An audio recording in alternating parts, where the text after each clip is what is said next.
खरं म्हणजे एखादा व्यक्ती किती खोटं बोलू शकतो याचं जर ऑलिम्पिक घेतलं तर मी तुम्हाला सांगतो राहुल गांधींशिवाय दुसऱ्याला मेडल मिळूच शकत नाही.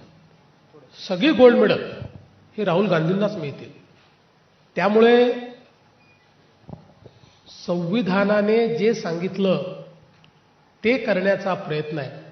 खरं म्हणजे आपण जर कॉन्स्टिट्यूशन ज्यावेळेस आपलं संविधान तयार झालं त्यावेळेस संविधान सभेच्या डिबेट जर बघितल्या तर भारतरत्न डॉक्टर बाबासाहेब आंबेडकर हे सर्वाधिक महिला रिप्रेझेंटेशन करता चिंतेत होते आणि आग्रही होते. पण त्या काळामध्ये कदाचित तो विषय इतका ऐरणीवर आला नाही किंवा अशा पद्धतीचं आरक्षण करावं असा विषय आला नाही. पण त्यांनी त्याही काळात चिंता व्यक्त केली होती.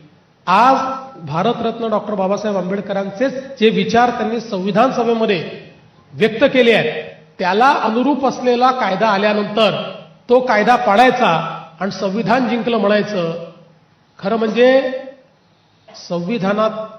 संविधानकारांच्या विचारांवरही एक प्रकारे काँग्रेसने घाला घातलेला आहे आणि महिलांना तर निश्चितपणे मागे टाकण्याचं काम त्यांनी केलं आहे.